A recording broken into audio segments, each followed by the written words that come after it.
Hello and good evening, one and all, to round 4 of the oNiD Simhound JCW Mini World Tour here on oNiD Community Racing. It is the 4th week of racing for Season 3 here, and we are at the Goodwood circuit, June the 3rd of this 8-week championship. We're in the 4th round.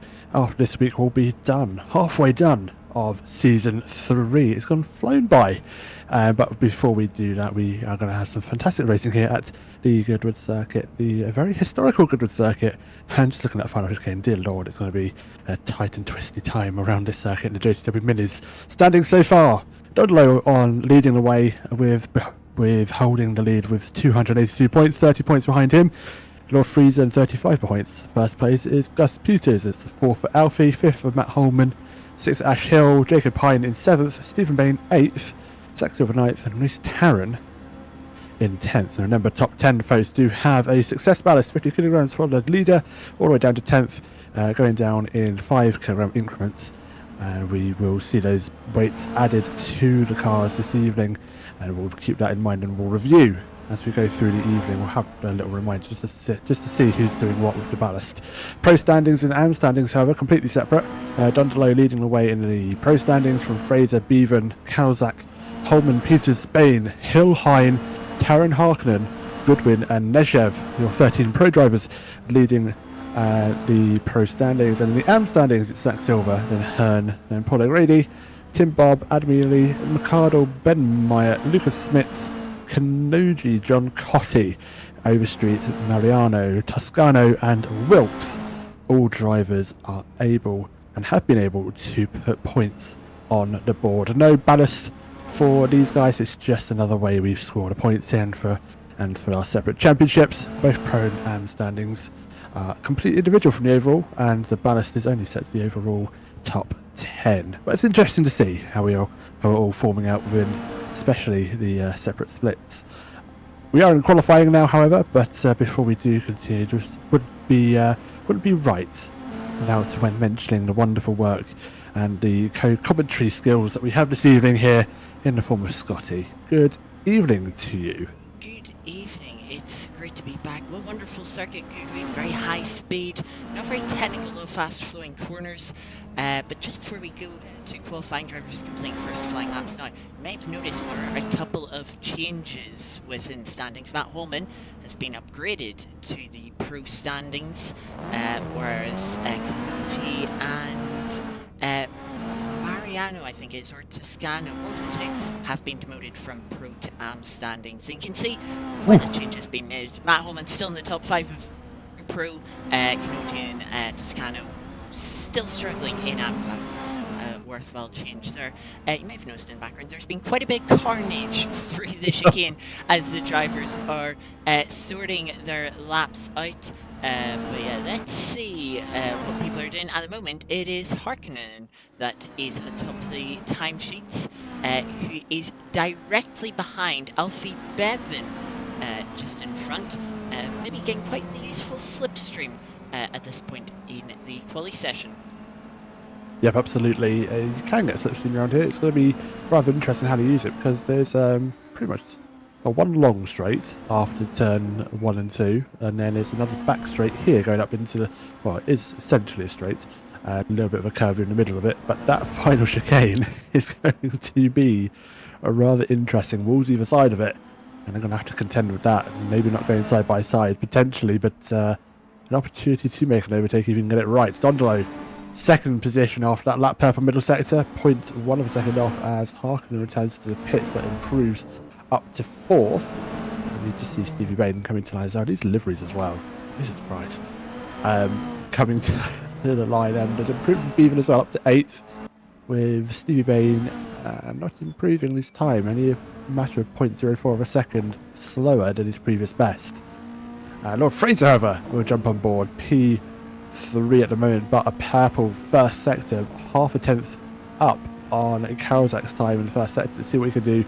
As he comes to the second sector intermediate, he's lost a chunk of time and is back down to about 0.4 of a second slower. And it's not looking like it's going to be an improvement. Final sector, though, however, it's got a couple of corners coming up, and final chicane as well. thread the needle a little bit for this one. Okay, we'll just stay on board and just see how narrow it gets to these walls. So he does back off quite a bit, actually. I think he's potentially finding a little bit of space as the car up ahead of him slows, and that won't be an improvement. What is improving, actually? Stevie Bain has got himself into a purple sector 1. Got a car up ahead of him, maybe assisting him, not a quicker time than the pole sitter in front, but it is a personal best, and overall he is still up on the pole time by 0.064 of a second. He's got a couple more corners to go, one more chicane. We'll see what he can do coming down to final 10. Carries a lot of speed through there, keeps it just about on the circuit. Is this going to be a new pole time for Stevie Bain? Comes to the line, it's not going to quite do it. It's marginal. Quick times being set on board at the moment. Pivot yet set representative lap time will not set one here. I think that lap was invalidated. Yes, was in the final sector. Meanwhile, at the front, Johan has got this middle sector down. It is purple, finding time in the first sector as well. Just the chicane to go now. Coming up towards it, threading the needle between the concrete barriers that we have here, but runs quite wide onto the grass. That's almost certainly going to be invalidation. Someone else improving, Stevie Bain, not content with second place. He's going for pole here as he's in the middle sector, but running wide as well. Is going to invalidate that lap time as well. Indeed, they are. Lord Fraser comes to the line, however. Purple middle sector, the first and third sectors, not helping him there. Stevie Bain, however, in P2 is improving, but actually has a torrid middle sector. He's found himself 5 seconds down, so that's definitely be an outlap. But was going very much quicker in the first sector, very, very briefly. But we'll see what Alfie can do here. He's on a personal best. It's not a purple sector, but it would potentially be an improvement. He comes to the line, and it is an improvement. 1 position up into 4th by a matter of half a tenth. Pavot comes to the line. Purple first sector, personal best middle sector. He's up to 4 pips even for that 4th position. There's nothing between 4th, 5th and 6th. A matter of 1/10. It is very close. Go to Johan, who's coming to the end of the lap once again. Has set times beating their fastest lap so far. Not personal bests, they have gone quicker, but they haven't stringed those quickest sectors into a lap. But here it comes to the line. Will it improve their time by 64 thousandths? 1:22.211. Now, the times further back, still improving. Pavot finding great time. Purple first sector here. 3/10 up. As they come through the middle sector, they were not using all of the track width there, as we see Stevie in the background getting into the wall as they were pushing on a good lap themselves. But yeah, losing time in the middle sector. You can see the time they gained in the first sector, all gone in the middle sector. It's neck and neck now for Pavot if they can put themselves onto the front row through using the curb on the exit towards the chicane now, right up against the wall. Little bit of a gap on the left-hander, uses a bit of the grass on the exit, up to the line. Where will it be for Pavot? It's only good enough for P2. Nearly 2.5 tenths off in the end, so good first sector, but lost quite a bit of time in the second and third sectors. Very little time left on qualifying, and those on the laps will be looking to try and get another one started. One of those drivers will be Sean McCardle finishing lap, but I'm sure we'll be able to go on to another lap. Comes to the line, it's P8. Good lap from him there as he jumps up into that very tightly packed midfield. So very competitive there. I am sure Stevie Bain's gone back to the pits. He won't be improving on this qualifying. Third is going to be his best that he possibly can get. I'm not entirely sure who's going to be improving. I say that Lord Fraser's improving, has improved up to second.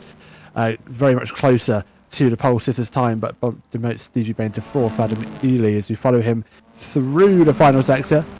Comes up to the line. What's he going to do? Sector 1's okay, sector 2's meh. And it comes to the line. It's not going to be an improvement. Stays 13th. Let's try and see Zach Silver improving in the first sector, but losing a bit of time in the middle sector as they're coming towards final couple of corners. They'll be the next car to finish a lap. A lot of drivers having already completed or deciding not to complete their final lap. A little bump on the wall for Zach Silver as they try and take as tight of a line as possible through the chicane. Can they improve here at the end? No, it's not an improvement at the end. Donslow was improving in the first sector, but lost a bit of time here in the middle sector. Let's see as they head through. Up towards the line. Johan improves on their current provisional pole, but Donslow not able to improve on their P5 at the moment. Tim Bob is going to be next car to cross the line, but they don't seem to be improving that much at the moment. And we have Toscano as the last driver's car backwards across the exit of chicane. Toscano not able to improve.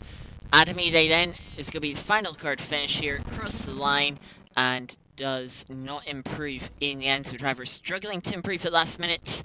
But that is our grid now for our first race of the evening. And breathe. Kawasaki taking pole, improving from Rod Fraser. Pavo third, Bain fourth, Dondley fifth, Beeman sixth, Harkin seventh, McArdle eighth, Hill ninth, Bob in 10th. It'll be Hine, Goodwin, Ely, Silver, Peters, Meyer, Overstreet, Taran, Toscano, Hearn, Wilkes, Smits, O'Grady for all of your full rundowns of 23 drivers we have racing here this evening. Yeah, and just a reminder of what drivers have and don't have ballast. One of those being our pole sitter, Johan. Very interesting. Their situation in the championship, of course, they missed the first couple of rounds, which is why they're a little further down in the standings, and they're using these rounds where they don't have any success ballast to make up some points lost. And yeah, they had a very good time last week, winning the first two races, just missing out on the win in the final race, and we're going to recap that shortly after this first race. But yeah, not long before we go racing around here. It's not too long for lap 122s for the times. But yeah, very high speed. Overtakes are going to be difficult, but a lot of sort of opportunities for errors, you could say, for our drivers tonight. Yeah, absolutely. And that ballast is not going to help some of those as well, especially 50 kilograms for the championship leader. That's going to hurt, especially around a track like this. There's a couple of long straights and quite a few acceleration zones coming out of turns and corners. Championship leader Dondlu, both overall and within the pro standings. P5 in that quali session. Fraser, their closest rival, is up in P2 on the front row. So good opportunity here for Fraser to take some points back. Pavot sitting in third, obviously a reserve driver now. They not able to make a lot of the rounds, so are sort of dropping in when they can. So far they've actually only missed one race, so with the drop round they'd still be right there in the standings. So just want to have a quick check. Yes, Pavot does not have any ballast for being a reserve this week. But drivers will now find themselves on the grid as we get ready for the first lap. And of course, you've got to remember, a bit of an interesting grid here at Goodwood. Yes. Oh no, absolutely. So it's going to be lining up. They're kind of like, what's the word? Not symmetrical, but kind of off one another.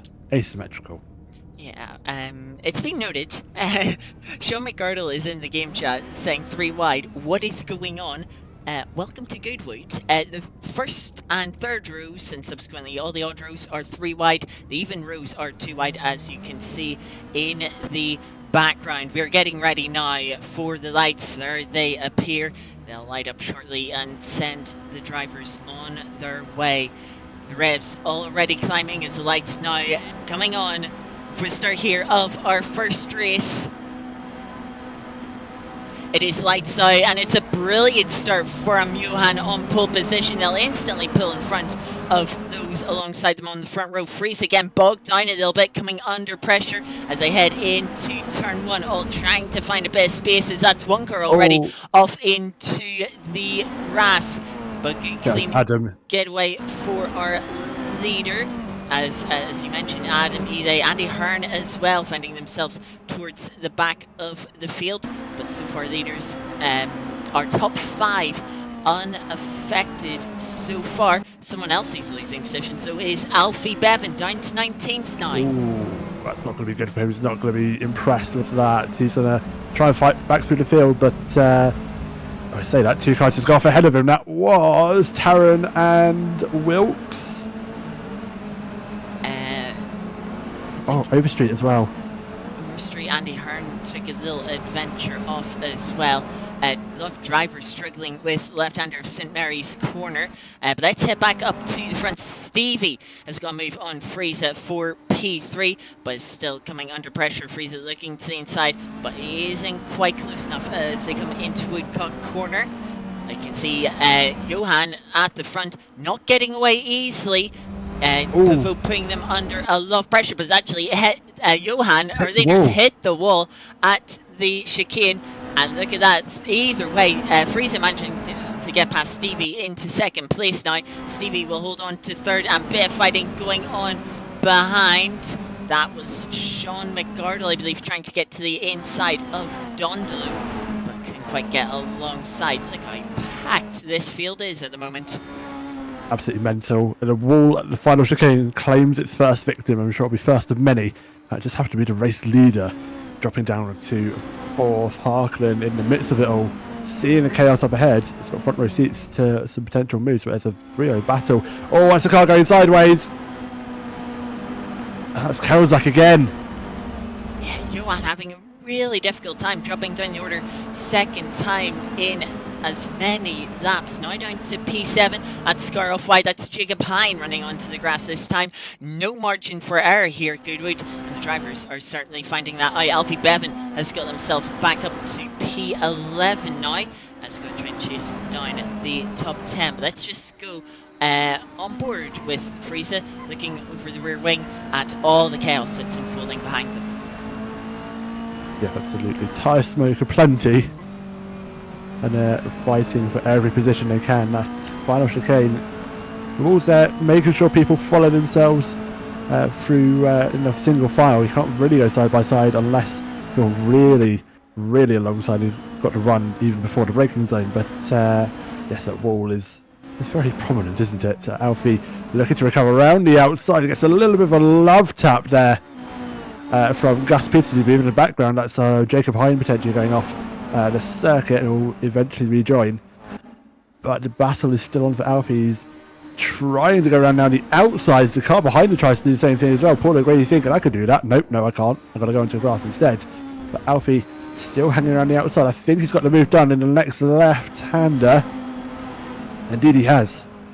Gus trying to go for a cutback here. Jacob Hine, as you mentioned, ran wide for a second time in as many laps. Alfie feeding the pressure, going defensive into the Vant corner.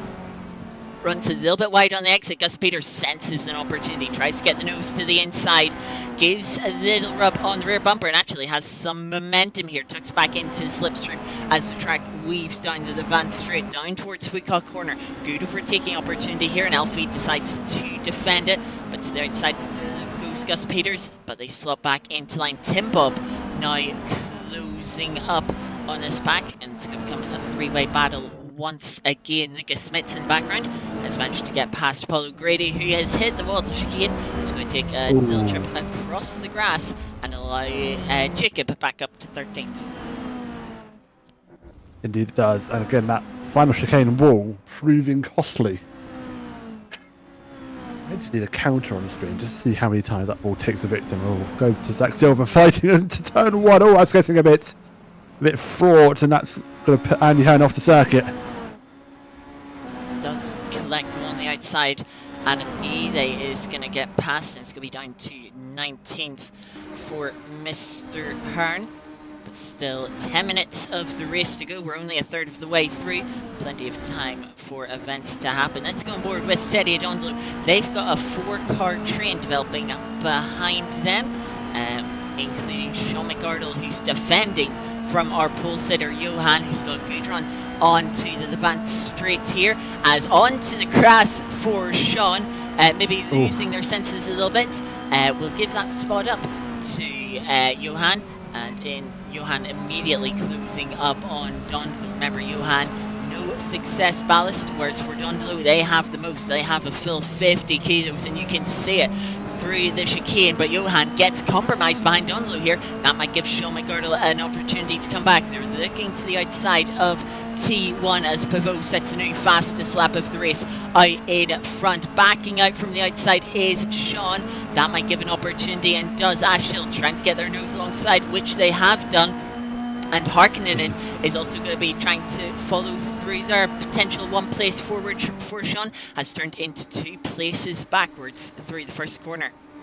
That's hurt him big time, and it's the nature of the circuit. You get a run on someone, try and make him, it doesn't work, but then someone's right behind you trying to also make the same, trying to capitalise essentially.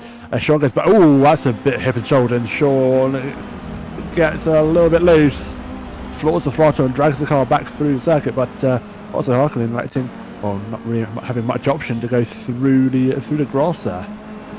Yes, go fall down to 11th place as Sean went for a dive up the inside. The two came together, and Harkonnen ultimately forced onto the grass. Probably one that stewards will be reviewing after the race, and potential penalties to come. Let's go back forward.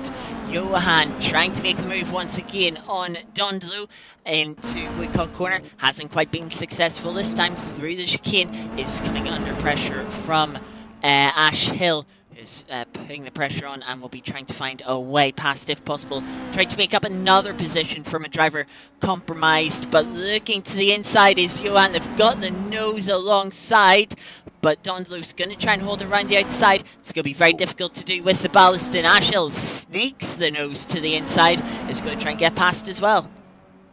It's going to have to wait a moment. There's a bit of a contact moment between those two drivers behind there, as they do survive to live another day. There's an almighty wobble for one of them.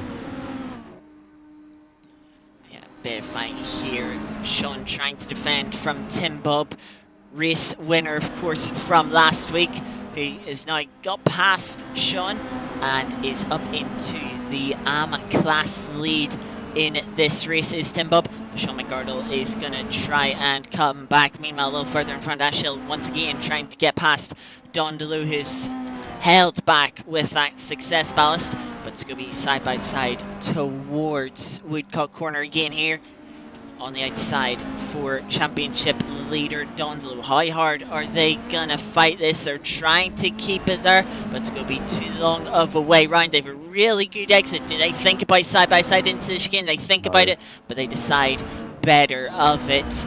But still, that wall would have sorted them right out of it, to go side by side. Oh, 2 cars going off. That is Sean McArdle and Harkonnen going off into sympathy with each other, essentially. It was Tim Bob, and both of them have just allowed Harkonnen up to P8 overall, 2 free places. Yeah, I think he'll happily take that. Meanwhile, speaking of chicane barriers, I think these two might have tried side by side into there, and showing why that usually doesn't work out. Yeah, and again, as we said, the wall claims another victim, and that is now Andy Hearn, and potentially Reece Tarrant there as well. Paul O'Grady down to 50. I'm not sure if he's had an incident. Yeah, had a moment, was slow off of T1. He's got going again, but has lost quite a bit of time. Meanwhile, Sedia trying to come back at Ashhill to the outside of the Vant corner. Trying to hang it the long way around, trying to get a good exit onto the Vant straight. Ashhill has the nose in front for now, but do they have the momentum is another question. Doesn't look like it. Sedia getting their nose in front for now, but it's going to be the outside again for Woodcock Corner. Didn't work last lap around. Something tells me it's not going to work this time either. Round they go, they've got the nose alongside. Ashhill is going to have to leave the space side by side into the chicane. Sedia has their nose in front. Ashhill has to back up and falls back down to 6th place, but can they get themselves back in front? Tim Bob, moment at the chicane, drops a couple of places, loses the lead of the race. Oh dear. Ballast is not an issue there for Carroll's like getting that move done, but I think he's actually retained that possession as well. Sean McCardle's off, however. It's a brief smoke of a brief puff of tyre smoke there as we switch to him, and he's now going to lose positions as well. A mistake through to turn 1, and that's Jacob Hine also capitalising as well. Yeah, he got the lead for all of the start-finish straight before throwing it away in T1. So mistakes from both of our leaders, first and second, that time round. I see Lucas Smith's running out a bit wide, gives him a bad line into this left-hander. Big slide there, and they might lose out to Goodwood, but it looks like we have a bit of an instant up ahead. Sedia has had contact with Alfie and has fallen down to P8. It has a really slow run here. Gus Peters is gonna make their way through. Bashel up to 5th place. Bevan up to P6 after having a very disastrous start to this race.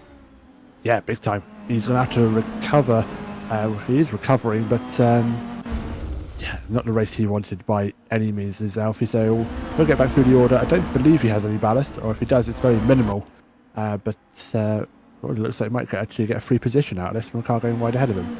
Yeah, that was Ash Hill going wide. He's going to drop a couple of places. I think Stevie might have made a mistake as well, as Johan has got themselves back onto the podium, which I'm sure they'll still be a little bit disappointed by, having led the field from pole position and got a good start initially. It was the end of lap 1 when it started to go awry for them, and they started dropping down the order. But Stevie doesn't look like they're quite done. Big slide though through St Mary's corner isn't going to help them close up. But Stevie actually seems to be sticking on the back of Johan quite decently here, despite having the ballast that they do. As we remind ourselves, only 15 kilos for Stevie, so not too much, but it is 15 kilos more than Johan. Yep, absolutely. So the ballast advantage is somewhat there for him. He'll try and use that, I'm sure. However, Harkonnen looking to try and get past Alfie Beaver. Alfie Beaver now, just reminding myself, has 35 kilograms of ballast. Harkonnen, I don't think, has any. Well, let's just double check. I know we just had it up. Harkonnen, yes, does not have any, as Andy Hearn there being lapped now, just letting everyone through at the chicane. That's wise to do, especially going through that with the 2 walls either side, just getting right out of the way, taking the shortcut, and just allowing people to fight a torrid race. For Mr. Hearn. Let's go on board with Harkonnen as we're getting towards the end of the race. Just 2 minutes left as Harkonnen sets a personal best lap last time round as they try and close back in on Alfie Bevan in the slipstream, which due to the high-speed nature of this track can be quite effective through big slides for both drivers. Using has to catch it. Yeah, using the throttle too of these front-wheel drive minis to hold on to it, but a little bit wide of the apex for Alfie Bevan last time round. But can Harkonnen, with the slipstream here, can they close up? Bit of a tighter line coming out of the Vance corner onto the Vance straight. Are they closing up with the slipstream? It doesn't look like it's gonna be enough, and time is certainly running out if they want to get themselves back into the top 5. Next time round will be the final lap. The leader starting that final lap now. Big twitch from Alfie off the exit curb. That's going to put them offline into the chicane. Both of them running into the grass as they're fighting hard for position. That's going to give Ash Hill a run as they head towards T1. Ash Hill, though, not quite close enough to take advantage. Yeah, absolutely. We'll just keep an eye on that because Ash Hill is now closing in on this Harkonnen-Bevan battle. It's essentially one of the best of the rest fights as we're seeing on the grid at the minute, with the leaders quite a sizable gap away. Bain, however, still trying to challenge the Kawasaki for P3 and sending that car through the middle sector, getting very sideways, using the front wheel drive to power that car through the corner to catch the rear end. But can't do anything much with it now. Only a couple more corners to go, and running wide there is not going to help his scores either. Stevie was closing in for P3, but just making a mistake running out wide there. Hartnett has closed up once again. Alfie Bevan, he's got per exit here, immediately pulling over to defend, but doesn't even have the momentum to stay alongside. In fact, is going slowly is Alfie Bevan. He might lose a few more positions, but as he does that, James Lepoveau, out of the final corner, will take the win here of our first race at Goodwood for round 4 of the JCW Mini World Tour. Friese will take second, and Johan will get fourth, as Hartnett on the final lap has made a mistake through the chicane and is gonna drop down the order, passed by Alfie again, will finish P9 after that late mistake. Oh dear, and I do wonder if Alfie was fuel saving right on that last lap. Very random to be fuel saving. These are very short races, so maybe just a bit of incorrect calculations prior to the this first quarter of an hour race starting, has made him have to essentially back off the throttle and coast the car to the line for the last part of that lap. Yeah, it was definitely odd to be seeing, and it is fixed setup. I think that fuel is one of those fixed elements. I think it is absolutely everything that is fixed, including fuel. So is, yeah, an odd mistake to make there. But as we get to the end here, Pavot taking our first victory for our first race of the evening. Johan, the pace was there, but mistakes early on dropped them back out of position. What could have been for them, but yeah, very close there. A lot of mistakes from the drivers. Yeah, big time. So we'll see what happens this race too. We'll have another qualifying, and we'll go to the second race of the evening. It's going to be a very short qualifying, only 5 minutes, just to set the grid for race 2, and then remember race 3. Finishing results, you take a look at the standings on finishing results for race 2, flip it on its head, and then we'll have the grid for the final race this evening. Yep. So while our server gets reset and we get ready for the second qualifying of the race, let's just have a little recap of the third reverse grid race from last week that saw quite an unsuspected winner.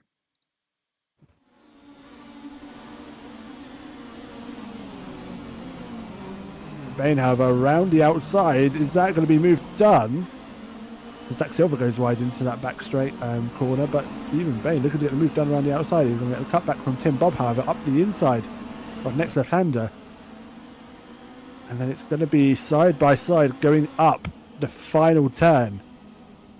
Blocked slightly by the tree line. We'll see who emerges from it. It is going to be Stevie Bain up ahead of Tim Bob. Tim Bob may get a better run through the corner as he tucks into the slipstream under the Dunlop Bridge, and I think this will be a move into turn 1. Gaining with the slipstream, looks to the inside, which Stevie decides not to defend. Into the braking zone now. Will Stevie hang it round the outside? Is trying to do so. Is still there. Tim Bob bouncing over the inside curb. Leaves the space, and they're still side by side. Stevie now on the inside. Tim Bob backs out as Ash Hill has got up to this battle. And Tim Bob diverts our attention from attacking Stevie for the lead to retake it and defending the P2 that they now hold. Stevie Bain with a bad run through turn 7 onto this back straight. Jumps down to P3. Tim Bob retakes the lead, but is still under pressure from Ash Hill, who is now going for the lead on the outside of turn 10. Late on the brakes, gets their nose in front and keeps it alongside. They'll be side by side now into turn 9. They leave each other space, but this is just allowing the pack, of course, to close up further behind. As we see, Tim Bob has held on for now. Johan Karlzak trying to go for P4 on Adam Ely. Looks like it'll be easy move done into T1. But Johan now up into the podium position from the back of the grid this race. fight for second place. Ashil trying to defend from Johan Karzak, but look at the momentum that Johan has.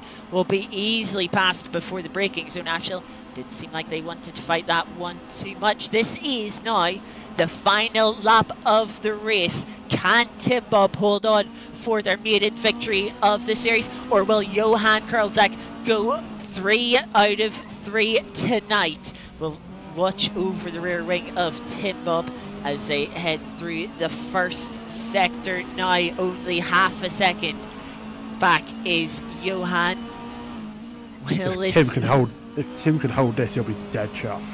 I hope he does. But Karzak looks to be charging. Look, Johan trying to get a much better exit, which they do. Look at the speed that they have coming down this back straight now.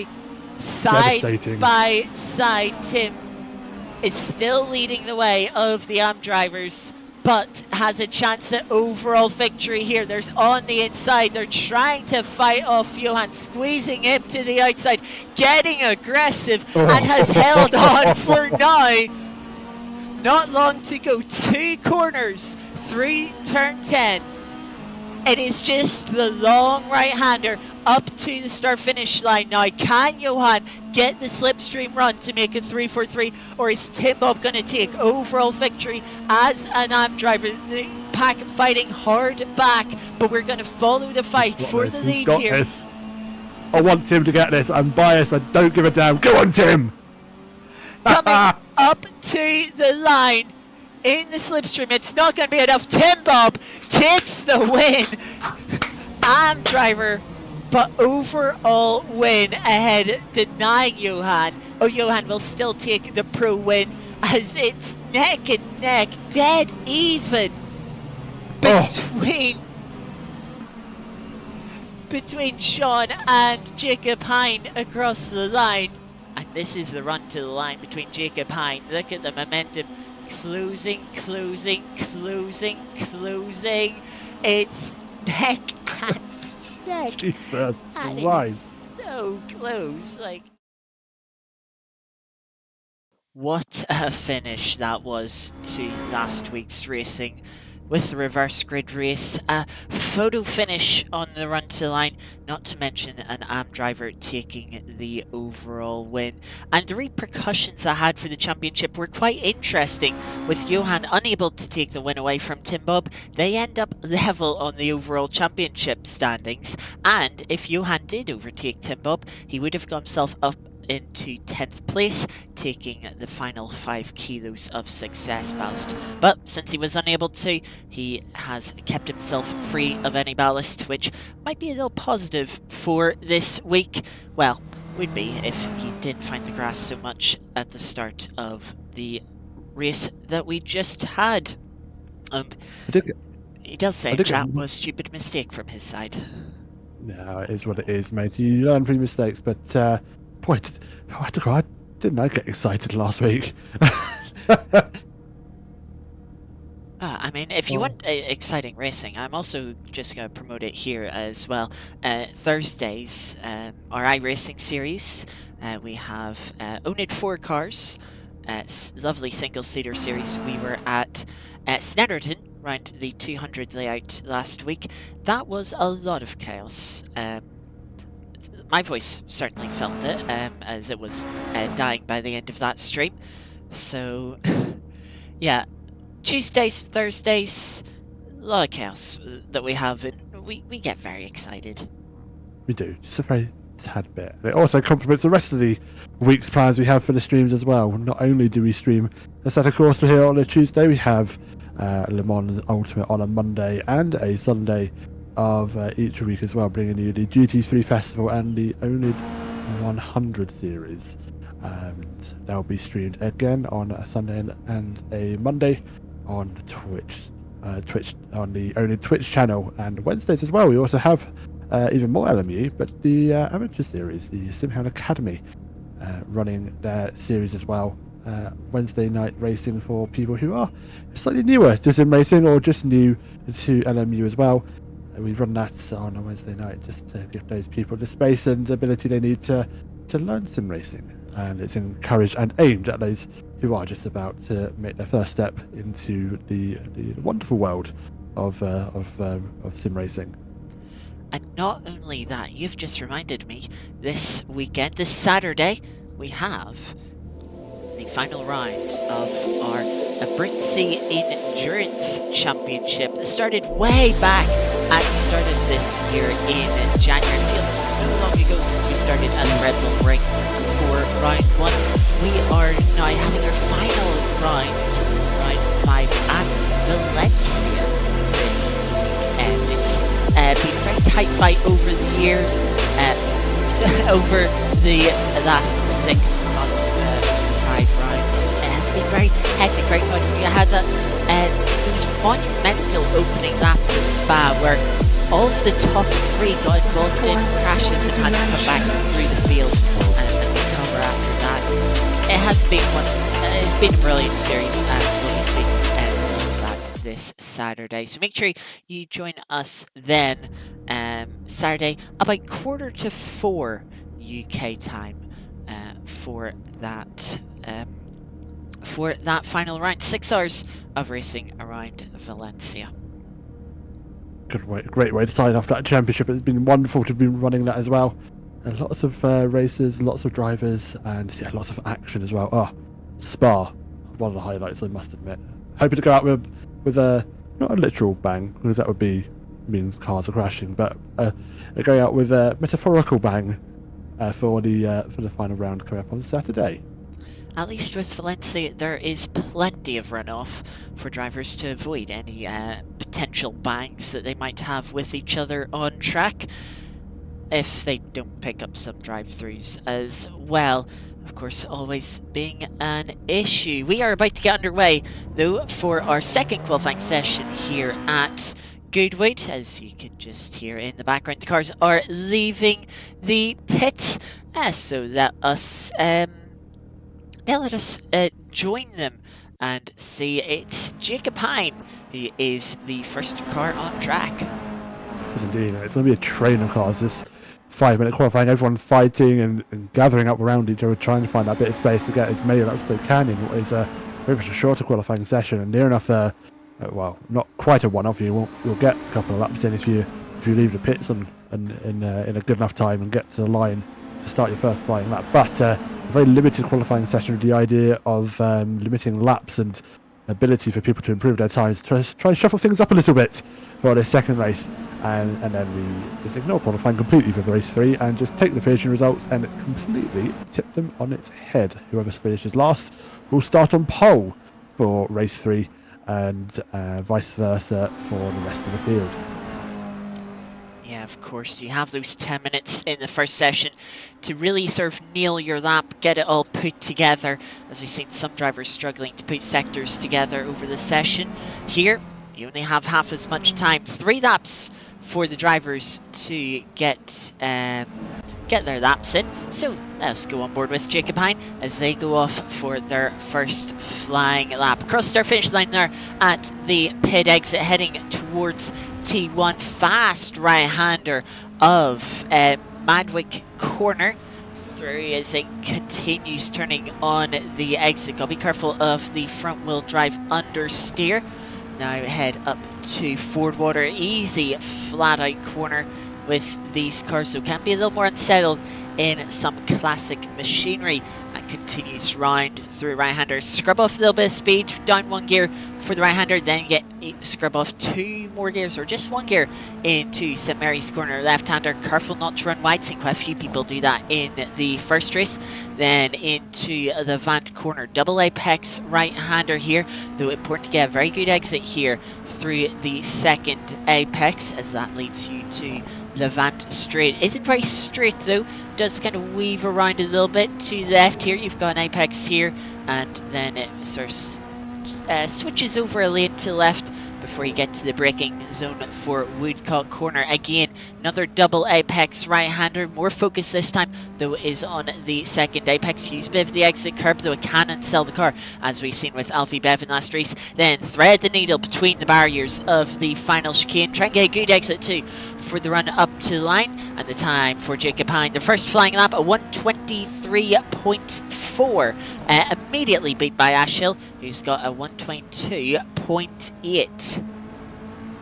Good lap for now until it gets beaten again by the race going a bit more quicker, as we see a torrent of times coming across up into the board to come up on the timing tower a bit too quick for us to track. But main point at the minute, Pavo just goes quickest there with 1:22.7. Times are coming up on your boards as the drivers do come into the line. Tim Bob on his first flying lap comes to the line, see what he can do. It's going to be P10 for his first lap, and I believe he'll be one of the last drivers who will have the opportunity to potentially get 3 laps in this qualifying session. Anyone coming to the line now is already going to be subject to only 2 flying laps. Yes, making it all important that they get good laps in. Now, how's it going for Friese? They come to line, it's only P9. They're going to be a little bit disappointed with that, but they are in front of their championship rival, Dondolo, who is P10 through the first 2 sectors. It's personal best sector 1 for Dondolo. Not improving in the middle sector, though, through the right-handers of Woodcock Corner towards the chicane now. Can they get themselves a little further up the grid? We'll have to wait and see. Up to the line now. What is the time? It's up to P6. Meanwhile, Johan coming cross bid traffic into Woodcock Corner is purple opening sector. Personal best second sector. They're currently down in P20, so they'll need a lap here. They'll get 1 more lap in. But can they get themselves? It will be up to pole position by 13 thousandths in the end as they come across the line. Tim Bob now next to the line. They're improving. They've got themselves into P7, and that will be ample if they can hold it there. Sean McGardle is on the other side of the lap for their final lap. Friese coming up to the line for their final flying lap. Are they improving? It's an improvement in the first sector, not improving in the second sector.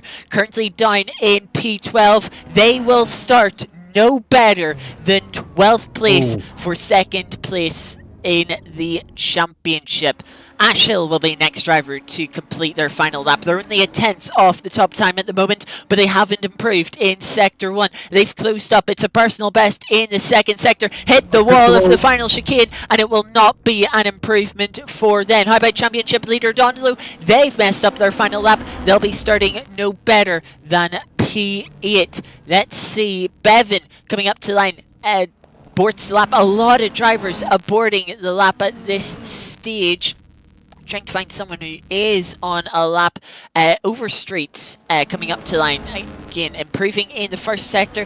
Has improved in the middle sector. Toscano's improved up to 17th. But will be bumped down as Overstreet puts themselves up to P15. Pavot next across the line. Can they take pole? No, it will not be pole for them. Tim Bob now. Last car across the line. Does improve in the end, but does not get a position from it. It will be P7, and it will be the pole for Tim Bob. 5-minute quali, very frantic. What an enjoyable session that was. Well, we did this as the aim to shake up the order a little bit, and I think it has been shaken. Very much so. Some names qualifying further down the order than we didn't expect. And yeah, that's going to put a cat amongst the pigeons. Yeah, Lucas Smits and Reece Tarrant not getting representative laps in there. We know how easy it is to make a mistake around this lap. Know how easy it is to invalidate your lap with one of those mistakes. Just running slightly too wide on the exit of the final chicane can invalidate your lap, even if you don't lose time. Just taking a little bit too much of that grass, and the game will say no, you will not be having that lap. But yeah, very frantic. Of course, Johan, they were on pole for our first race, but it didn't end too well for them. Can they hold on this time to take the second race win, or will Pavot get the better of them? Remember, our front 2 runners not running any success ballast, so it will be an equal fight between the 2 of them from the front row. Not too long now before we get ready for the second race, and yeah, it's Gonna be some more carnage, ain't it? Just thinking how many more victims will that final chicane will take. Had quite a few on that first race. 15-minute races as well. Not much opportunity to gain positions. Not much time to do so. There's plenty of opportunity to do so around the circuit, but in terms of length of time, it's going to be a bit more difficult for folk to try and make up positions, especially those who have qualified out of position and unusually further down the order. Yeah, I've just noticed on the timing screen, on those final laps, Stevie Bean, who qualified P4 in the end, purple sector 1 of their final lap, that they eventually aborted. They were on for a good lap, but whether it was a mistake or maybe traffic, as everyone was sort of a bit more bunched up trying to get all 3 of those flying laps in, had to let the lap go. But what it would have been if Stevie put himself on pole position. Would have been mighty, wouldn't it? But not to be. We'll see what happens. Still, as we said, quarter of an hour race to make up some places, but the nature of this championship, short sprint races, offering some fantastic racing, but very limited time for people who are maybe out of position to regain positions back up the grid. And to flip it all off again. Full reverse grid for race 3, based on the finishing positions for this race. If you can't get back up the grid and finish a bit lower down than expected, you'll be rewarded per se with a slightly higher grid position. You will be indeed. About 30 seconds before we get going here for our second race. Some people to make up for a poor qualifying, some people trying to hold on to a good qualifying. What will happen is there will be more carnage. The important thing is to keep the car on the road and off of the grass fields that surround the Goodwood circuit. The lights on our screen now. Here they come, lighting up as we start our second race here for round 4 of the JCW Mini World Tour. It's another great start from Johan on the front row. They pull clear of their fellow competitors who they share the front row with, and into T1. It's going to be about trying to find the space. Let's see as we flip back to Dondlo. Everyone has car spun. That's Paulo Grady spun in the background and drops to the back of the field. Andy Hearn into the wall, and Ben Maya involved as well. Difficult start for 3 of them. Oh dear. So that's going to tumble them back down the order, and they're going to be potentially looking at a bit of a write-off race for this second race. But if they can't gain those positions back, they'll be up the top of the field for race start next time out for the final quarter of an hour race this evening. Alfie Beavan, however, making up positions up to 4th. Harkness dropping and being overtaken by Tim Bobb as well, who's also recovering, going back up the field as well, side by side from Tim Bobb and Harkness. Actually, we'll stick with this as there's fighting all in the midfield. Drivers jumping up and down the order like the yo-yos, as Harkness and Tim Bobb can't quite decide who wants 6th or 7th position. We'll have that answer for us in a moment. I think Tim Bobb has just about held off Harkness, or has managed to get past him for 6th position. Harkness holds position behind Tim Bobb, and Tim Bobb was able to get that placed away from Harkness now. Is that chicane going to claim anyone? It might do, because there's a car sideways, and that's Harkness. Now, Harkness with issues. Adam Ely going for a bit of a jump over the grass as well, as Harkness still parked up somewhere.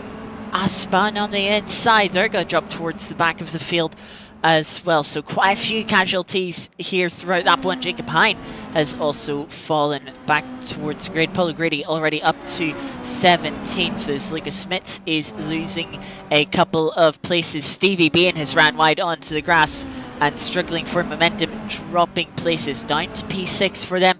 Frieza is going to be the next car behind them. Boy, it's hard to tell everything that has happened. So much has happened in the opening lap of this race alone. Oh, that timing tower was almost lit up like a Christmas tree for a moment with the changes in positions that were changing up and down the grid. But for now, we'll see that Pieces is one of the biggest gainers there, up 11 positions from 20th, as Tim Bobb is also making inroads as well, up 3 positions, and yeah, good. And a mixture of, actually, next best person is Taryn, 9 positions gained from starting in last place as Goodwin finds a curb. That's not going to help his cause, and it's now showing as a red figure for places lost compared to start position at the start of the race. Yeah, has very mixed race for people so far. I see another car, I think that might have been Adam Ely going across, or no, it wasn't Adam Ely, it was someone else a little further back going across the grass. That's like a little further up. Stevie Beans lost a couple of positions recently, including our race winner from last week, Tim Bob, who's up into 4th place as an AM driver, doing very well again this race, trying to hold off Stevie, who's gone round the outside. That turns into the inside for St Mary's Corner, and Stevie has got the move done for P4. Will be trying to catch back up to Ash Hill in front. Alfie Bevan taking a trip across the grass, running wide out of St Mary's Corner. He's going to drop down to 13th place, slotting in behind Sean McGardle. Oh, bad to us, and that's Taryn going off as well. It's going to lose him a couple of positions to Lucas Spitz and possibly Toscana as well. People love to find the grass on this circuit. I don't know why. Pushing the cars maybe a little bit too hard. Front wheel drive cars and corners don't usually mix well. And I think it's becoming evident here at Goodwood. There's quite a few sections of turns where you have to be quite reliant on carrying momentum accelerating through corners. But when you get the front, where you ask the front tyres to do both at the same time, they sometimes don't want to cooperate. Bad exit out of the chicane for Johan at the end of the 3rd lap, and is back down to 2nd place for them. Pavot has retaken the lead that they held for the majority of the first race. Can they make it 2-4-2 this week? They're heading towards St Mary's Corner.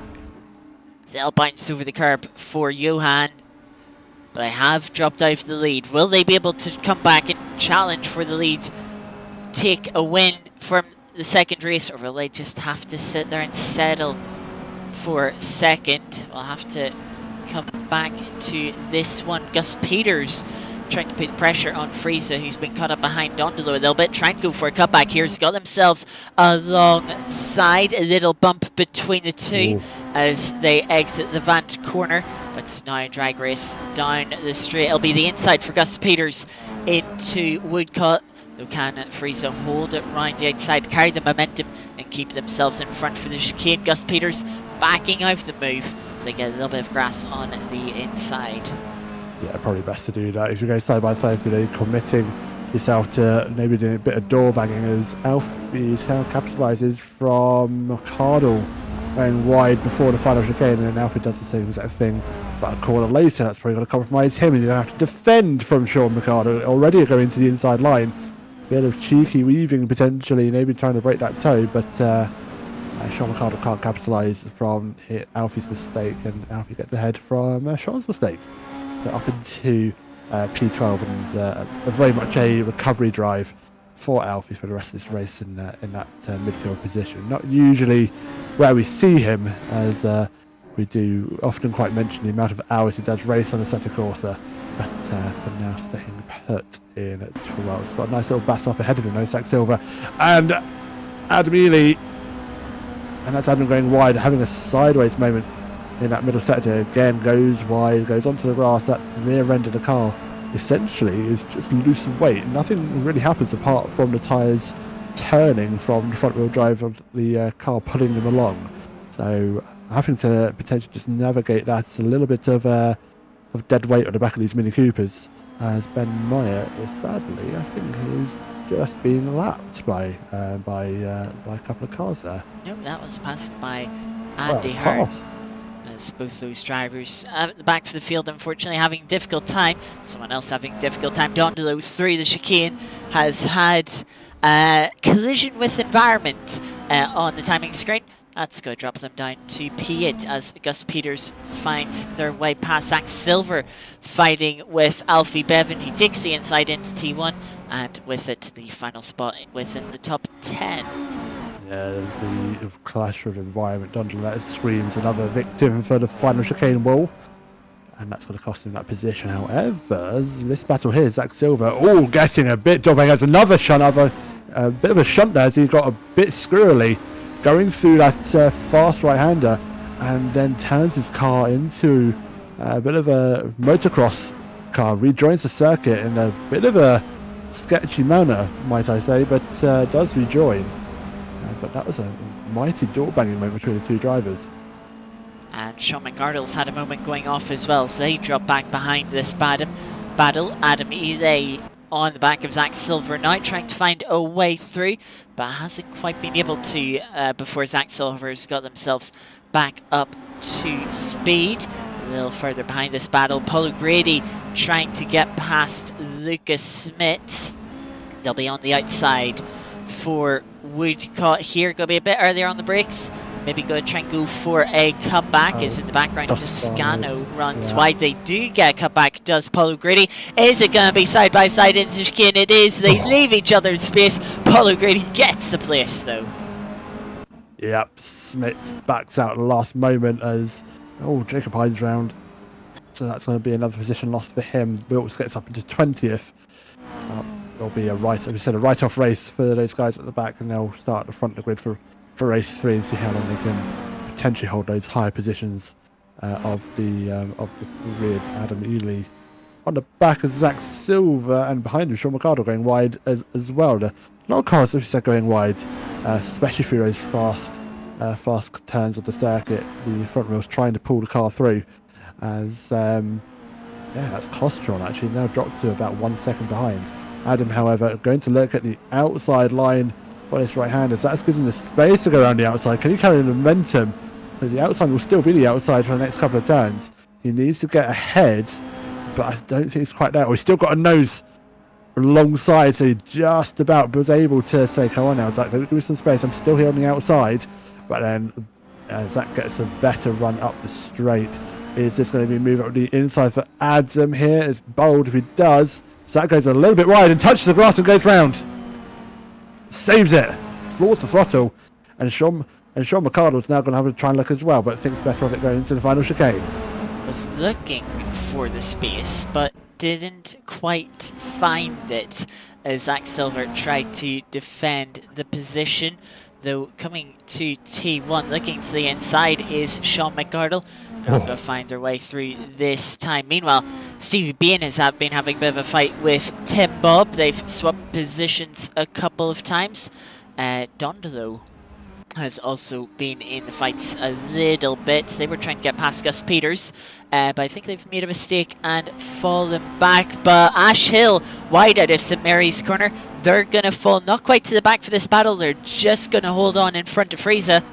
But it's down to 5th place. Tim Bob up to 4th. Stevie Bean now on the podium as Johan closes in on Pavot for the lead of this race. Yep, absolutely. So that's going to be a move up the inside of chicane. He's going to get it done as Pavot had the moment there on exit.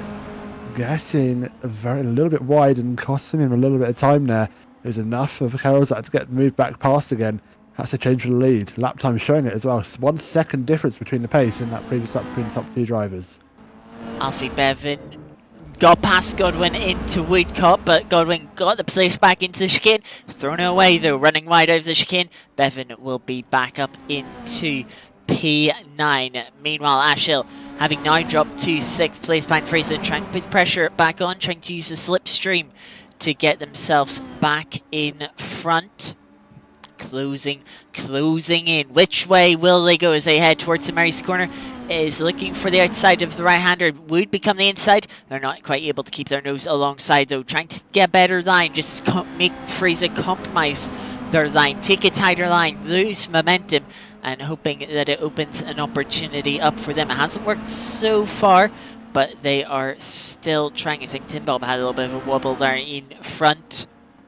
Running a little bit of an odd racing line, but they'll not lose any positions for now. And I do say for now, as Frieza will be trying to close in on them. Shall we look a little further back? Zach Silver having more struggles, dropping down the order. Oh, there's contact as well, and that is Zach Silver. That's Lucas Smits having contact. I do apologise. Of Reese Tarrant potentially there.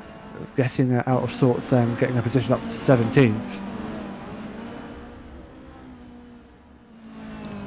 Stevie Bain, I think, had a very bad exit over the chicane, lost half a second to Tim Bob last lap, and has really brought Tim Bob right up. Though Tim Bob, being compromised by Stevie in front, is now under big pressure from Fraser. Are they going to go side by side? Fraser's trying to get to the inside, and they will be side by side. Tim Bob backs out of that one as they head towards St Mary's corner, and actually to the inside it goes Fraser. Big slide of the rear end for Stevie. They hold on to it with the throttle. That gives Tim Bob an opportunity to come up to the outside of Fraser. Ash Hill is going to try and use it to get to the inside of Tim Bob, but they all slot back into line. Tim Bob trying to go for a cutback, but Fraser just holds the door closed. These four fighting for the final podium position if they can get it. Stevie currently holding on to it, but Tim Bob trying to come back at Fraser's, looking to the outside as they head towards Woodcut. Tim backed out of the move earlier on in the lap. They're not backing out of it this time, using all of the track on the outside. Fraser gives him a little nudge to the curb. That's going to allow Ash Hill to get to the inside and take the place, but into the wall for Fraser. They're the next victim for the chicane, and through goes Ash Hill and Tim Bob. Fraser dropping back from this group. Stevie Bain's loving this. He's got the breathing space up in third as well. He's thinking, guys, keep on fighting. Let me get ahead. Oh, as Tim Bob goes wide through turn one. And that's on the cost of at least one more position. He's able to keep it going, but might have the momentum lost. And the Fraser getting past him for position as well. Yeah, race is coming to a close. I'm trying to see if this will be the final lap. I think it will be for our leaders. Let's switch up to the front of the field. Johan still leading the way after Pivot made a mistake about 5 minutes ago to sort of hand over the lead. Johan wasn't able to convert pole position in our first race this evening. They made a couple of mistakes themselves, dropped them back down the order. They eventually recovered to P3, and it was Pivot that took the win of that race. This time it was roles reversed. Pivot would be the driver that made a mistake, and Johan Karlzak will take the win for race 2 here at Goodwood. Pivot will take second place, and Stevie Bain will hold on to the final podium positions after a great fight with Ash Hill, Fraser and Tim Bob, who would finish round out the top 6 in that order. Absolutely. The rest of the cars coming into line very shortly. There's a quite close battle actually between Adam Ely and Sean McArdle. We'll jump to that now. They go through the final chicane. Sean isn't able to get the place back from Adam. Adam holds off for 11th. 12th for McArdle. Harkin 13th. Overstreet 14th. Very closely followed by Paul O'Grady's for 50th position. Indeed, very closely is Darren Wilkes and Zach Silver, almost making contact through the final chicane. And backs out of any potential move there. Will settle for 18th. 19th Toscano, Hand with 20th, and Hein Myatt with 21st, 22nd. I think Taron has either returned to the pits already having an issue, or was already in the pits previously when the race started. Either way, they are classified as finishing 23rd. But look at those results on the left side of the screen. All of them were its head with Taron on pole for the final 15-minute race of Steving, followed by Ben Myatt. Hein Hearn, Toscano Wilkes, Silver Smits, O'Grady and Overstreet will be the top 10 drivers for the reverse grid race, the final 15-minute race of the Stephen, coming your way very, very shortly. I want to point out Gus Peters up 13 places that race. What a result for them, having started 20th on the grid, quite poor qualifying from them, but they certainly made up for it that race to get themselves up to P6 within the Pro class. Of course, Peters was in the AM class in earlier seasons this year, but has made the switch up to Pro this season, and yeah, despite the poor qualifying, showing why they're in that Pro class. with a great race performance. Frieza up 7 places, having a good recovery. Lucas Smith up 6 places. Those were really your big gainers that race. Quite a few people losing out. Alfie Bevan dropped back 4 places. Harkonnen down 7. Jacob Hine down 10 places. Those being your big losers from the second race. Yeah, big losers for that race. But as we said, reverse grid and get some back up the order a little bit. We'll see what they can do. Just waiting for the server to proceed and grid up the cars for the final quarter of an hour race this evening, and we will then get underway for what will be then officially the halfway point of this AC season. Yep, and again, looking to the timing screens at the end of the session, Pavot fast purple in the first sector, personal best in the middle sector. They were pushing hard to try and catch Johan to make a final lap move to take back-to-back wins, but we've seen how hard they were pushing. They'll mistake running wide before the chicane. They were certainly giving it their all to try and take that win, but it wasn't to be. We're about 2 minutes away from the start of our third and final race. We've seen how great of a race it was last week. We've had 2 brilliant races so far this week. I think we're guaranteed to have an absolute banger coming up. Yes, without a shadow of a doubt. Will be good to see these guys. Just waiting for the server to do its thing on Assetto Corsa, and yes, wait for the cars to jump to the grid. We're eager to get this sorted and get this all race underway, because it'll be a reverse grid race is always interesting to watch. But yeah, we're just being patient, aren't we, Scotty? Being patient, taking a little moment to breathe and relax while we can. Because trust me, once we get into this third race, it will be non-stop till the end, as the drivers try and fight their way through, try and keep it on the circuit, while those who have been quick so far, have had great races so far, will be coming from the back of the grid. They will have to make a lot of overtakes, and it will not be easy. They'll be hoping they'll have the drivers in front of them make mistakes, make it easy for them to get back in front, but whether that will happen or not, that is a different question. We'll have a little look towards the back of the field for the start of this third race, because trust me, chaos is about to be here as we get ready for the start of the final race. Indeed, all 6 lights about to come onto your screens, and we'll get away for the start of this race. As we wait, and here we go. 6 red lights on your screens, engine revs rise, and we'll follow the back of the grid to the start of this race, and it's a good getaway for most, as the car slowly getting away in the background, maybe just being a bit more cautious with the race start. We'll follow them as they go into turn 1. There's contact between some cars. There's a couple of cars off already, sadly, as they go into turn 1, and there's a bit of noise. Oh, there's a car facing the wrong way. That's awful. It's Pavot, there's Overstreet, there's Frieza, as Toscano as well is involved as well. There's cars dropping down the order as well. Sean Mercado, Gus Peters also finding their way off circuit as well. And that's turned everything right upside down once more. Jake Mine currently leads. Wayne's trying to break away with Ben Mike right behind. Paulo Grady has been spun around and is dropping down the field. Johan already up to P8, or was for a moment. Stevie Bean is going to take that place back, as him and Reece Tarn, who has started from the back of the grid, having not finished the first race, up 13 places each. So is Ash Hill.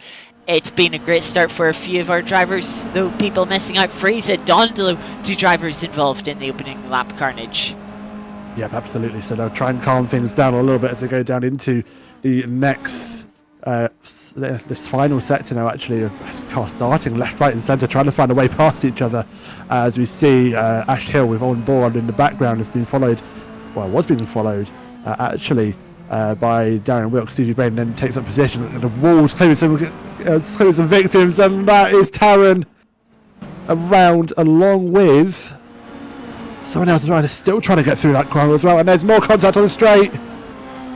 That is Pavot being spun round as they were 3 wide with Johan, who had contact with Darren Wilkes coming up to the chicane and had to go across the inside of the tire wall. Andy Hearn running out wide at T1 is going to give up a couple of places, but we said it was going to be chaotic.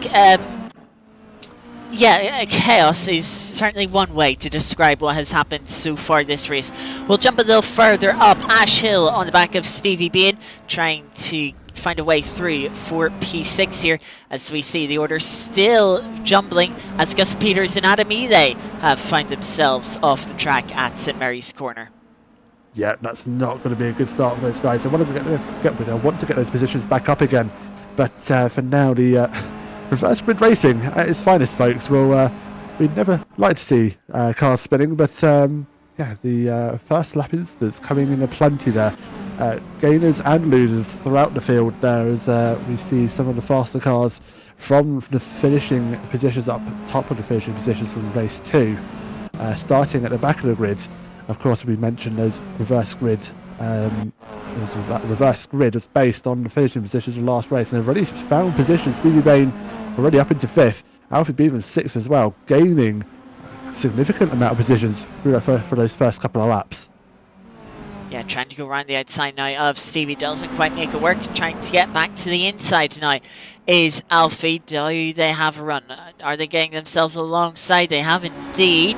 It will eventually turn to the outside and St Mary's Corner, but it's a little while before we get there. Fast right-hander now. Down 1 gear. Stevie's held it there on the outside, and now has the inside. Alfie's going to try and hold it there, and it's still side by side between the two of the pair of these. Good, respectful racing. 3 wide. 3 wide as Ash Hill tries to get involved as well. Alfie gets a big slide as they try and get down the inside, and they'll end up losing. Can Ash Hill take advantage of it? No, it doesn't look like they've been able to carry the momentum. Alfie Bevan dropping another place back to Lucas Smits. That's the thing of one make racing. You get alongside, you make a mistake, and there's already someone right behind you who always wanted to capitalise. That's just happened there for Alfie. He's now dropped down to 8th. But Stevie Bain holding that top 5 position, and is now on the tail of the Zach Silver. Oh no, never mind. Hits the wall, and the wall clears another victim at the final chicane. And that's Stevie Bain down positions. Meanwhile, a little further up in front, Hartnett has caught up and is already past Ben Myatt. That didn't take long at all, but Stevie Bain falling down to P9 by the time they get to T1. Now with Don DeLue right behind them, as we like our race 2 winner Johan in P12, race 1 winner Pavot in 14th. Still a lot of places to make up. We're only 5 minutes into the race, still 10 minutes to go, and Steve Bain looking to try and get to the inside of Goodwood as they get to St Mary's Corner, immediately trying to make up one of the places they lost from that mistake at the chicane. To the outside now as they come to the Vance Corner, and looks like they will get the move done around the outside. Goodwood not fighting that one too hard. No, absolutely. Nick Raxter in the chat. That chicane, indeed, that chicane, claiming victims left, right, and centre. As Ash Hill now gets up into 4th, getting past Zach Silver. That rolling roadblock potentially a little bit there. There's the cork in the bottle goes pop in the form of the Zach Silver Mini Cooper. Is allowed Ash Hill through, and he's going to go very sideways. There's always 3 wide again into the final chicane. They need to let off someone, for the love of God, please. They just about figure it out as they get through the final chicane. Zach Silver losing out here, but has the run on the exit. Was the only one of them that backed out, and it has paid dividends as they get themselves back up into 5th place. They'll not get in front of Ash Hill. He's already down up the road. Big slide there for Alfie Bevan. That's going to allow Lucas Smith's back through. Look, Stevie Bain has caught back up. They're going to be trying to remake some of those positions, looking towards the grass to try and get past Lucas Smiths. Looks to the outside now. Has to take a little bit of grass, but Lucas Smiths with a run here down the straight, gets collected by Alfie, is going to skid across across the grass, manages to gather the car back up as they come back onto the road. They'll lose out to Goodwood, but they've only lost a couple of places, but they come together with Goodwood through St Mary's corner. Both of them are going to drop down the field as they fall to 11th and 12th respectively. Johan Karlsack getting in front. Pavot will be the next one to catch up and get through, but this is a manic train that we have here. Tim Bob per exit down Levant is going to get Johan up to P9. Next up for them is gonna be Dondolo. But yeah, this train behind Zach Silver has certainly been very interesting the last few laps. Oof. Yeah, very much so. That was absolutely insane. It's just cars fighting hard, but a little bit of contact there, sending one of those cars sideways. That was not the way things were supposed to end up. Stephen Bain, however, look at that, fastest lap. Stephen Bain there in all the way up in P6. There's more fighting, safe fighting. Oh no, that's a rejoin and potential contact from a rejoining car. I think that was Goodwin or Fraser trying to rejoin, and that's going to hurt them even more. Yeah, they have more contact with Lucas Smith going into T1. If these drivers, they were in a good place, then they started fighting each other, and well, things have just gone south from there for both of them. Probably a couple of those incidents going to find their way into the steward's room after the race. We'll head back up to that battle that they were in before they find each other. Stevie Bain now trying to get alongside and get past Zach Silver once again for 5th place. Yep, absolutely. He's not too far behind. Stevie's is very much alongside, and that inside line is probably going to help him. Zach tries to hold it around the outside. It's probably shown off circuit, but I think there was nothing malice in that. That was just Stevie Bain holding his line. Harkonnen now getting the fastest lap, 1:22.437. Actually, he tries to hunt down the race leader, Jacob Hine.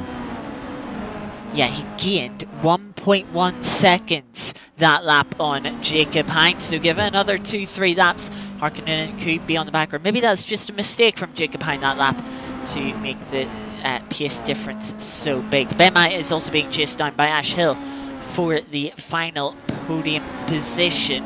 As we know, 6 minutes remaining in the race. It is calming down a little bit, but plenty of cars still close to each other, still trying to close up a little bit before trying to make some moves. Tim Bob holding on quite nicely to the back of Dondolo for P9 and 10. Can they make a move? Of course, Tim, but no success. Ballast, Dondolo in front. The full 50 kilos certainly going to be helping Tim Bob to stay close, but he's starting to drop back a little bit through this middle sector.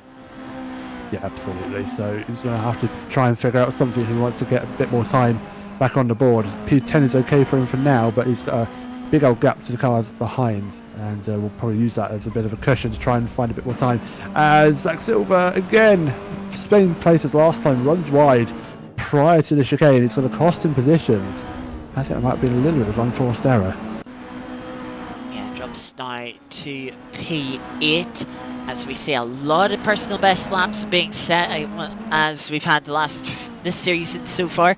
The track rubbering in as we go along. James Pavot now saying the fastest lap of the race as Sean McArdle finds her way past Paul O'Grady. So does Ash Hill, finding their way past Ben Mai up into the final podium position.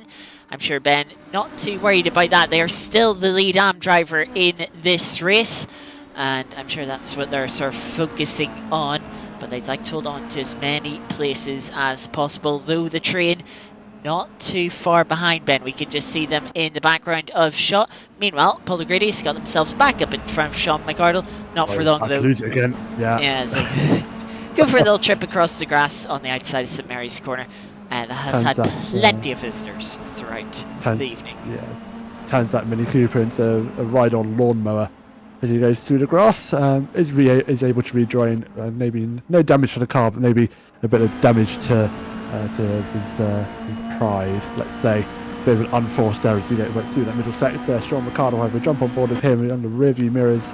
That was Fraser also trying to make a move as well. Jacob Hine Now catching back up actually to Otto Harkonnen.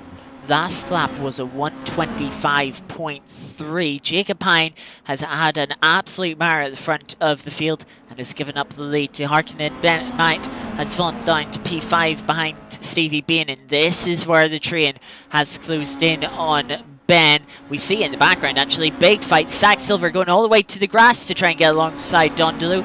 In the end has to back out of that one. So now going to come under big pressure to the inside. Goes Tim Bob and they get together. Big slide on the grass for Zach Silver. Can't keep out of the barrier.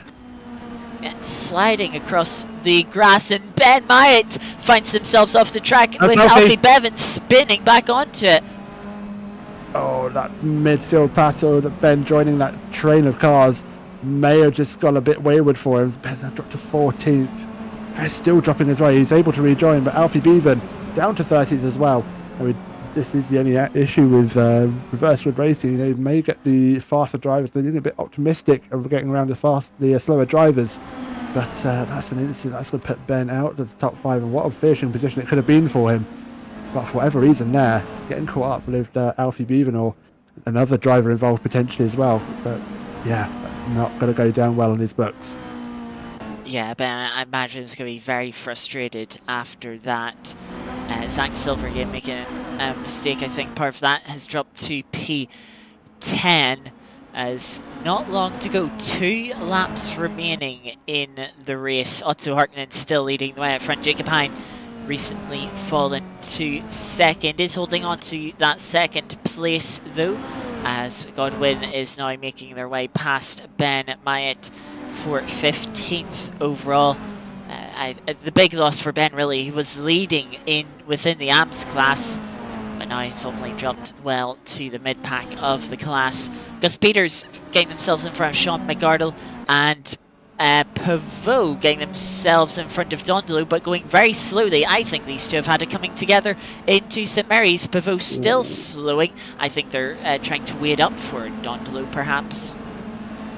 Gets back up to speed now. We do encourage our drivers to evolve in just keep on driving and then let the stewards settle it after a race. Post-race stewarding is available for the majority of our leagues, and our one-off events and endurances do see live stewarding as part of it, but we do give the drivers to submit forms and submit their video evidence for post-race stewarding, and that is reviewed by our stewarding team here at oNiD Racing. Meanwhile, Pavot still trying to hold out. Oh, goodness gracious, that's a car going very wide out of the penultimate turn. That was Paul O'Grady temporarily turning his Mini Cooper into a motorbike as he goes down the start off this straight. But that train of cars there, I believe, is being followed from Zach Silver. Dondelu is actually making a move up Pavot and gets up into P9. So I think this Pavot train potentially here forming with Gus Peters recovering Bevan after that spin in the middle sector in the last couple of laps. And again, he's going to be, I'm sure, a bit of a grumpy driver potentially tonight after what could have been such a very good finishing result in the top 10. Yeah, that's now falling behind Reece Tarn, who's got up to 16th place. Meanwhile, it might be the final lap, but that doesn't mean there isn't some time to sort out some final positions. Gus Peters running wide. That's Alfie Bevan passed for P11.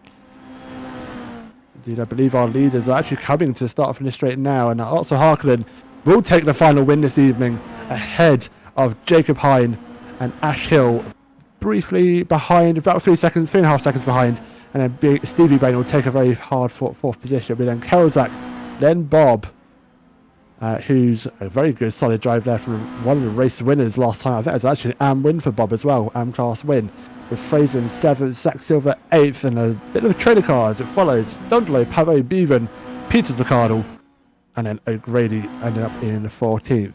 15th would be Goodwin, Ben Myatt. What could have been for Ben? Running P5. Nat Rexer in chat saying Myatt was doing good. Shoot. Yeah, absolutely. One of the bigger losers there. Actually, is one of the biggest losers. Down 15th positions is Ben, sadly.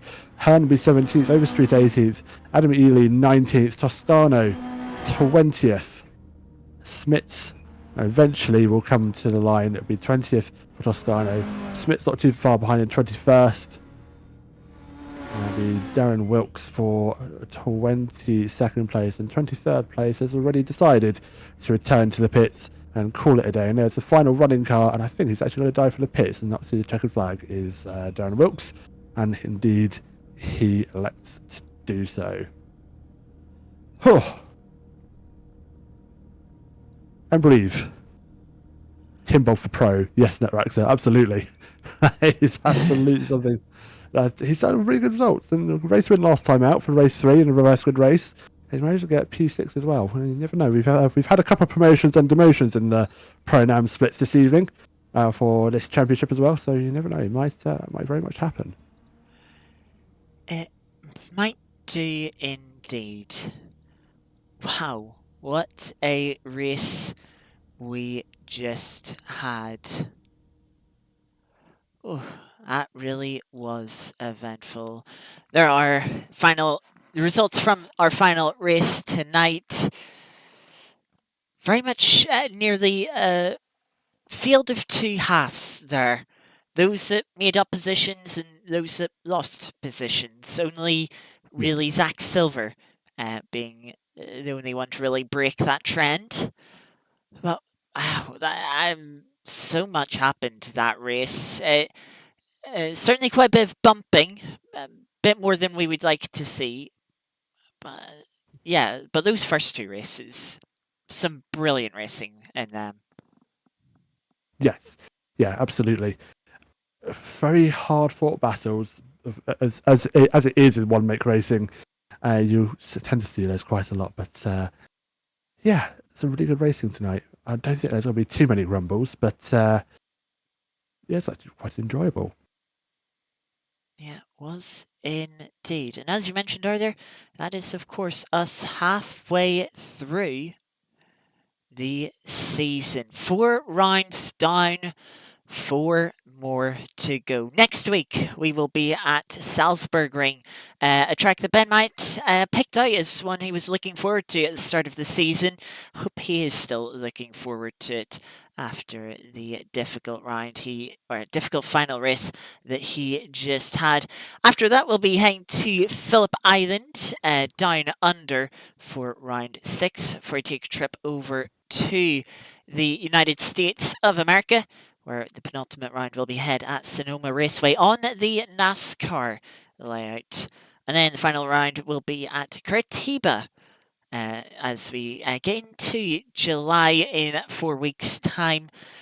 It has been a very eventful start to the season. A lot of racing, a lot of carnage. Oh, I'm sure we'll see much more of it. Hopefully a little bit cleaner in the second half of the season. Yeah, absolutely. I'm looking forward to it. It's been a good first half of season 3.